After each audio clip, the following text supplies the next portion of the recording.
shit, I let me in the door. They done gave your boy a chance, now the youngin' finna blow. It's a shame finna put the game in the figure four. Youngin' first, I'm out that bottom. Yo, welcome back to my channel. Before we get into it, make sure you like, subscribe, comment. You ain't got like, you ain't got a comment, but I do appreciate it if you do sub and if you need that. In this video, I'm going to be talking about Attack on Titan, but in particular, I'm going to be talking about Attack on Titan Final Season Part 3 new preview. So as we all know, Attack on Titan Final Season Part 3 new preview just came out not too long ago, and we was able to see not only storyboards, but also finished and unfinished animations for certain scenes for different episodes. We was able to see the scene where Hange goes up against the Colossal Titans, which leads to her sacrificing herself so that she could buy time for the Alliance to take off in the flying boat to go and confront Eren. Now, with us seeing this, it's a very big possibility that Hange just might die the exact same way that she died in the manga. Now, Hange's death doesn't really disprove AoE, but it's definitely something that you have to keep an eye on. As we all know, when Eren entered the Titan Path in the manga, he gained memories not only from past Titan shifter holders, but also alternate versions of himself. And back in chapter 130, Isayama did something very interesting, which is basically separate the manga from the anime by showing us memories that manga Eren now has of things that only happens in the anime. Manga Eren has a memory of Hange with an entirely different eye patch than what she has now, which gives you the idea that Hange just might live this time along with Eren as well. But if Hange dies again, then that would make you start to think about what could that mean for that specific memory shard, but not only for that specific memory shard, but what could that mean for the memory shards that we think we have yet to see in anime, such as the memory shard of Floch smiling at Eren, and also the memory shard of Mikasa, which could be Eren's point of view of Mikasa's death,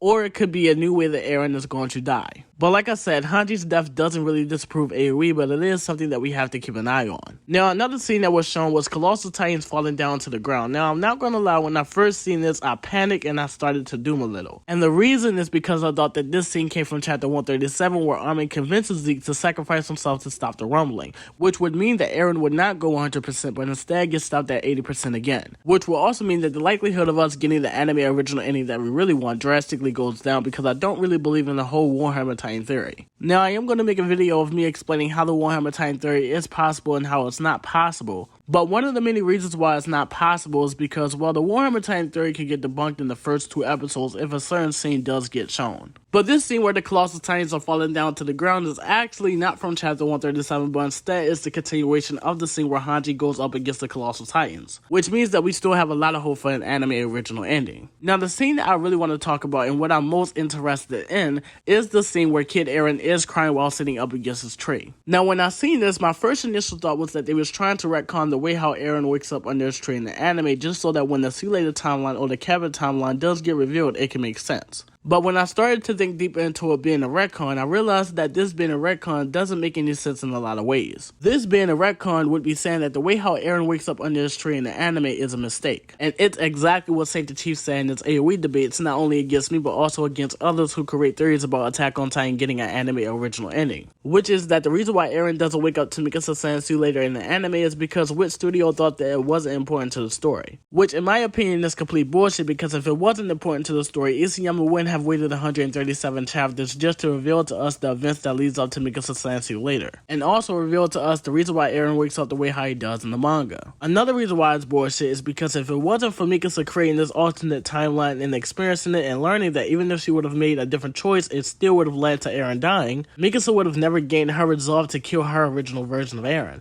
So I would say that Eren's dream of Mikasa Sansu later is actually very important to the story, because it makes the story go into a certain direction, a direction where Mikasa kills Eren and supposedly ends the powers of the Titans. But let's just say that the way how Eren wakes up under his tree in the anime is a mistake. That would mean that this would be a very big mistake that Isayama let ride out for 10 years. And if it really is a mistake, why didn't Isayama just retcon it in the previous part to the final season? Or retcon it long before chapter 139 even came out, and we wouldn't have looked that deep into it because, well, we wouldn't have knew to do so. But let's just say that this is a retcon. This would be a very big retcon, because this would not only be retcon in the first episode, but also the first chapter and also chapter 138, which is what a lot of people believe that this scene comes from. Because Eren never cries while sitting up against a tree in the anime or manga, and he never looks up to the sky, which gives you an idea that Mikasa is not there, which also gives you an idea that he woke up entirely different than what he did in the manga and in the anime. Which brings me to my second thought, that this has to be anime original content or additional content, which by default is anime original content. And the reason is because of what I just said. This scene does not look like chapter 1, it does not look like the first episode, and it does not look like chapter 138. So let's say that this is anime original content. Why does this scene look look different from anything else? Well, we now understand that Attack on Titan has something that works like a time loop, which is basically Eren sending memories back to his kid self. And we also understand that the only way how the timeline can be changed is if the person who knows about alternate events does something differently to make the story go into a different direction.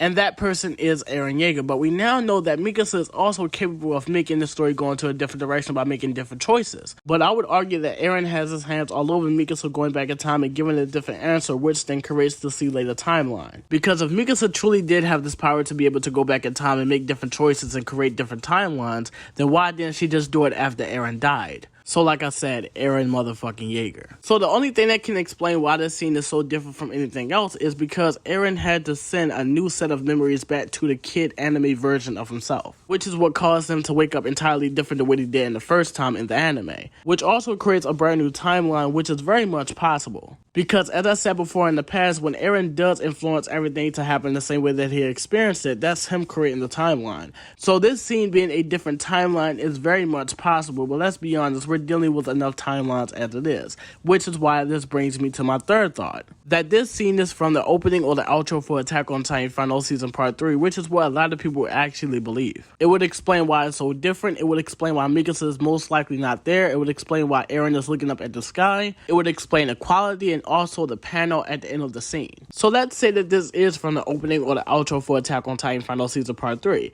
That would mean that we could get an opening or an outro that's going to be very focused on the beginning of the story, which is Eren's dream. Which, like I said, it's very important for the story to go into a certain direction. So with us having an opening or an outro that's going to be most likely focused on Eren's dream, you can expect anything that hints at what Eren actually seen in his dream. Because yes, he does see his mother get eaten and the Titans, but if we're right about the anime being a continuation of the manga timeline, then Eren's seen a lot more, such as the rumbling, Mikasa killing him, and also a destroyed Paradise Island. But I'm very interested in seeing what this scene is actually from. But this is the end of the video. You ain't got like, you ain't got a comment, but I do appreciate it if you just up and if you do. So what if the niggas make more? I knew my time would come and had to wait for it. So every night a nigga pray for it. Ain't no going back, the only way is for it. See some people they weren't made for. They rolling fit my real like it was